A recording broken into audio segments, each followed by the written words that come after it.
Welcome back to Weems Motor Co. This frame is messed up. Let's see if we can fix it.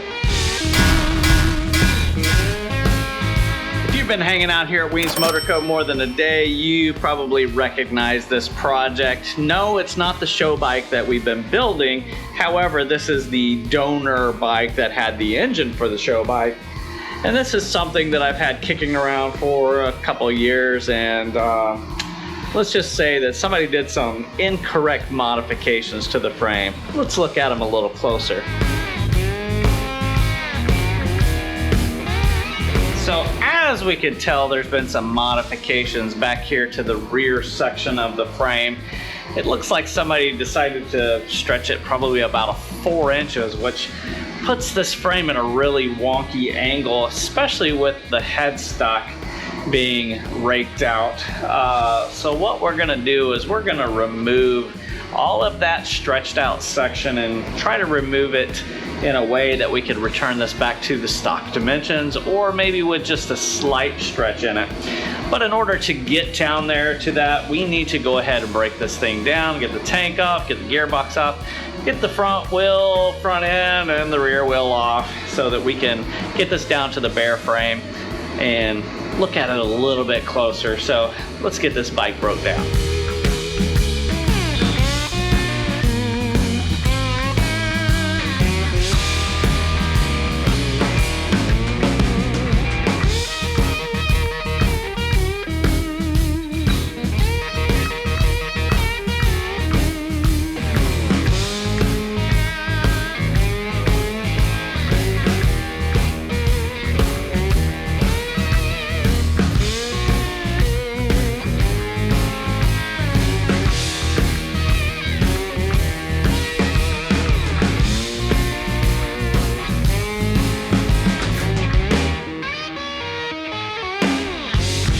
Now that we got it down to the bare frame, we can have a little bit better access to this area and see a little bit closer what they have going on here.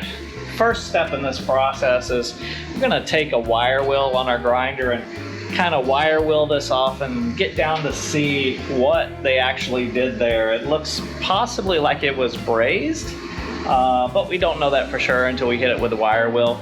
But looking around the frame, did notice over here there's a boogered up weld where it looks like they attempted to put on an aftermarket kickstand, which is weird because there's already a kickstand lug located on the other side. And we do see how they raked this neck out. They basically took some material out of the upper backbone and the support bracket and heated it up and brought it back. Everything seems to be straight and true. So I'm not gonna mess with that too much. No sense in doing that. It might be a cool little raked out chopper when we get done with it. Who knows? We got plenty of options. So I'm gonna wire wheel this off, get it down to the bare metal, see what's going on.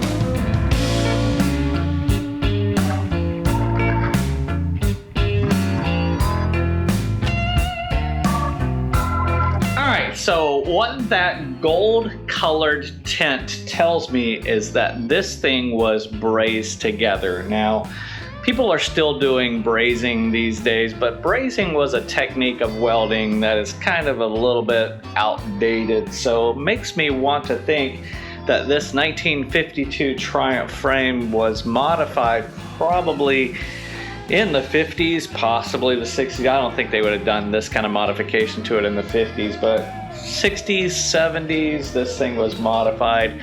I'm gonna go ahead and get out the cutting wheel, and we're gonna cut that plate out so that we can just get it out of the way, and then we'll slowly start working ourselves down to where we remove that center section. Now, we could tell that there's two different lines between where the brazing was, where they extended this frame, and that's what we're gonna remove, is that section in the middle. How they done it, not sure. We're gonna cut into that tube to find out if they slugged it, which means they put a piece of steel inside of the tubes, connecting the two tubes together before they brazed it. That's the ideal way you want to do these, but sometimes back in the day, these guys were doing sketchy stuff, and maybe instead of slugging it, that's why they put that big plate at the bottom. So all we can do is discover what's inside the frame. So let's get out the cutting wheel. You know, just for kicks and giggles, I went ahead and removed a little bit of that material or the paint off the top of that top second, just see if it was brazed the same, possibly letting me know if it was done at the same time or not. And yes, they brazed that upper section of the frame also when they raked that frame back. So no biggie, we're not gonna worry about that section. Actually, I kind of like the rake that's on this frame.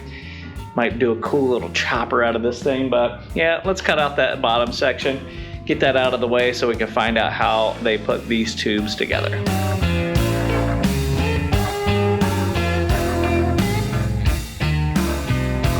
So investigating that piece of steel we cut out, that's pretty thin material, not any structural help, I guess you would say, at all.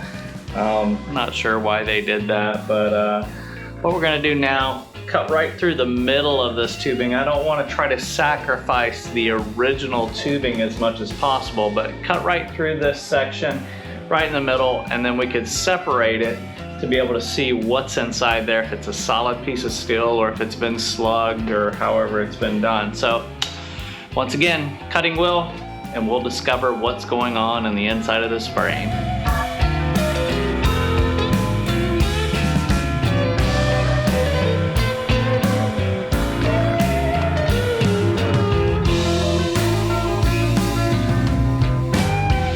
As we can tell, it has been slugged.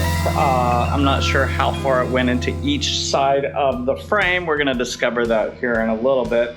But one word of caution, you gotta be careful when you're cutting these frames apart, because there is stress on these frames, and you've seen how it kind of pops and moves once you get things unattached. So that's why it's really important to you when you're doing these to have a calm hand. Don't get in too big of a rush. And secondarily, when you go to weld this stuff back together, do your finishing welding, you want to make sure you do it on a frame jig. So now that we've discovered that, we can go ahead and cut our excess out, get rid of all of that excess material that's in the center, and hopefully be able to clean this stuff up enough that we can just weld back in a new section to get it shortened up and get it back where it needs to be. So gonna do a little bit more cutting, cut some of these tubes off, and see if we can get down some good material.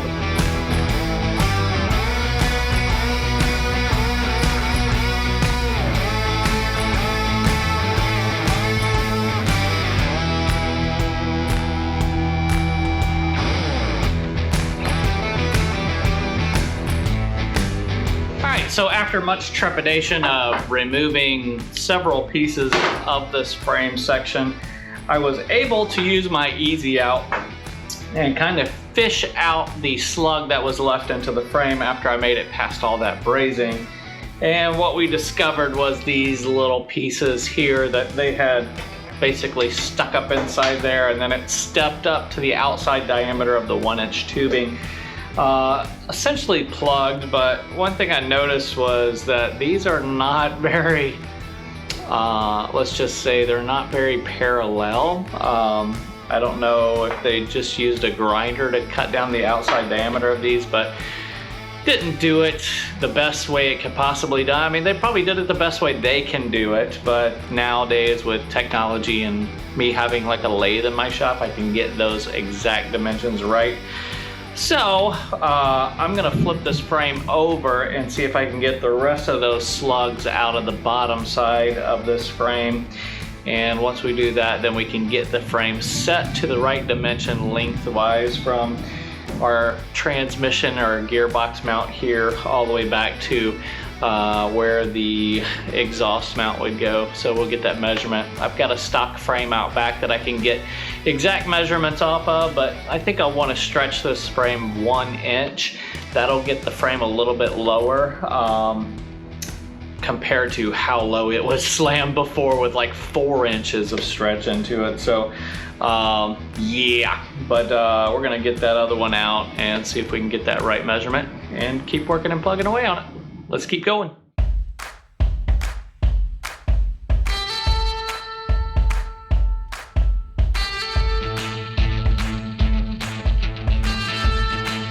All right, right, with much trepidation, we got all 4 of our points cleared out with the slugs that were in there. Next step of the process is that we ensure that we clean all of this braze off of these points because we don't want to contaminate our welds. Once we get that cleaned up, make sure our ODs are nice and clean so when we put our new slugs in there that they fit nice and tight, and then we can weld this thing back up.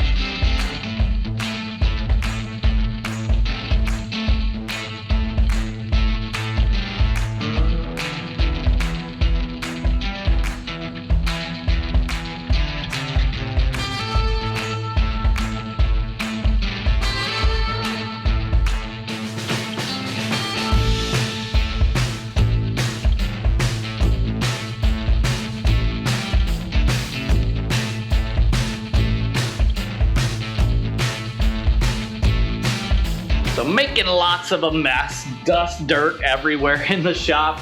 Getting these tubes cleaned up so that we could make a bung that would fit properly on this frame. So as we're doing this, I'm sitting there thinking, you know, we got the other project going, got the other show bike going, and if we get this frame into a place where I like it, I think I have enough parts laying around to be able to build a full motorcycle with this and maybe just do a budget build while we got the other big budget going on that build. So I think that's what we're gonna do. I think we're gonna make us a cool little pre-unit chopper out of this and keep rocking and rolling with it. Well, now what we gotta do, get some measurements inside of these tubes, get the inside diameter. I already know the outside is 1 inch, but the inside diameter, and then make a bung that'll fit into this side of the tube so that I can trim it nice and square so we have a nice surface to weld to. And then we can figure out the distance that we need to be between these 2 tubes and bring the frame back to that, slide it into that bung, and we'll weld it back up. Well, time to head over to the lathe and get to cutting.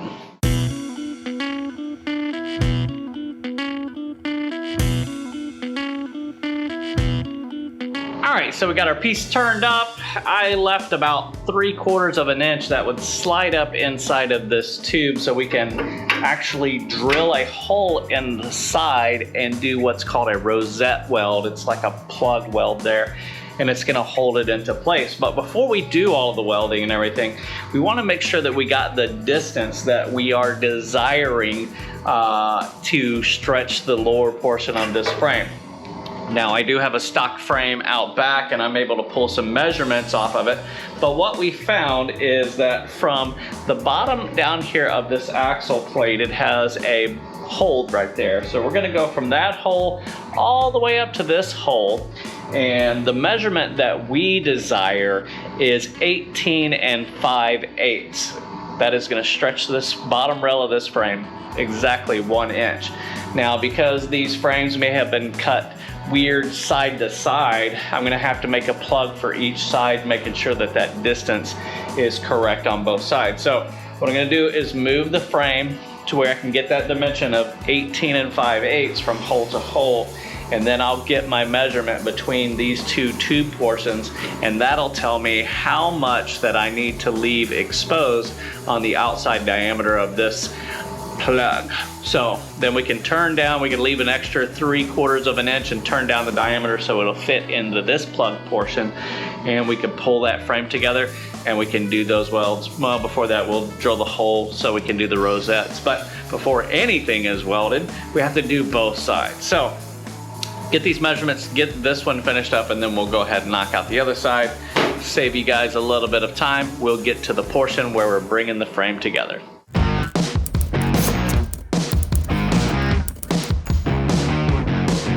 Alright, so here it is the next day. Took some time, dug out the frame jig, got the bike set up, made the fixtures, all the stuff to do this the proper way because it was not done the proper way the first time. With that, we've discovered that this frame is raked out to 35 degrees, which originally would have been closer to around 26 degrees, but got all the jigs done, got everything set up. We have our rear axle set to the distance that we want. Made that other slug so that we can get that put in between those two. So what we're gonna do is loosen the bolt up at the top, rotate the rear section up so that we can get those slugs in there. But what we're gonna do is we're gonna go ahead and drill a couple holes in there so we can do what's called a rosette weld. Some people call it a plug weld. Just holds that bung nice and tight. And something we discovered, because the braze that was on here, there's some residual around there. So we're gonna go ahead and weld this up with the TIG welder using what's called silicon bronze, which is kind of TIG brazing. Instead of using a blowtorch, you're using the TIG torch to heat the braze, and we can melt that back in. Otherwise, we would be dealing with contamination because that braze being on the existing tubes. I don't want to replace the whole tubes. Too much work for what we're doing. But let's go ahead, get that rear section folded up, get those plugs in there, get some holes drilled, and then fire up the TIG. Let's get to work.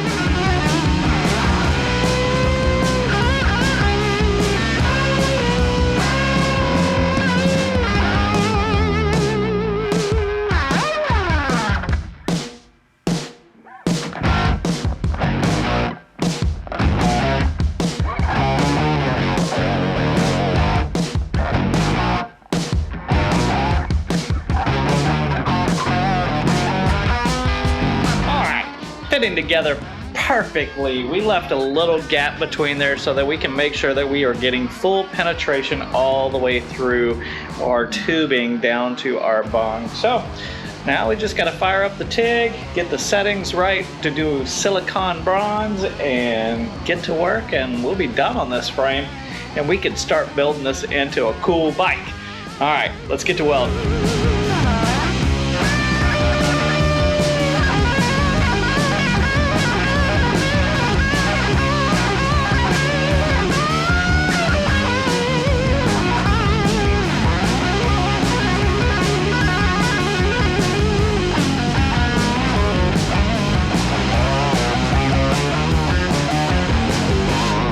Now that we've got 3/4 around there and got those rosette welds done, we can go ahead and pull it off the frame jig and flip it over and do the finishing welding on this.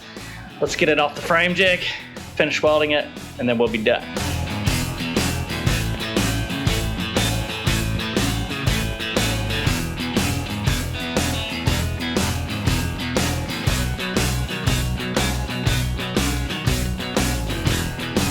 Now just a bit of cleanup, some filing, and we'll be done.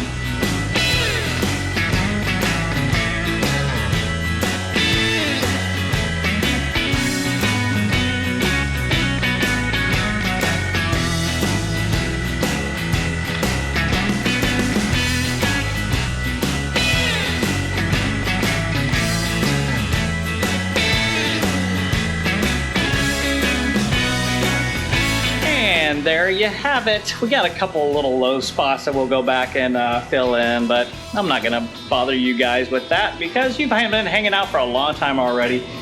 Man, super cool journey. Want you guys to do one thing for me.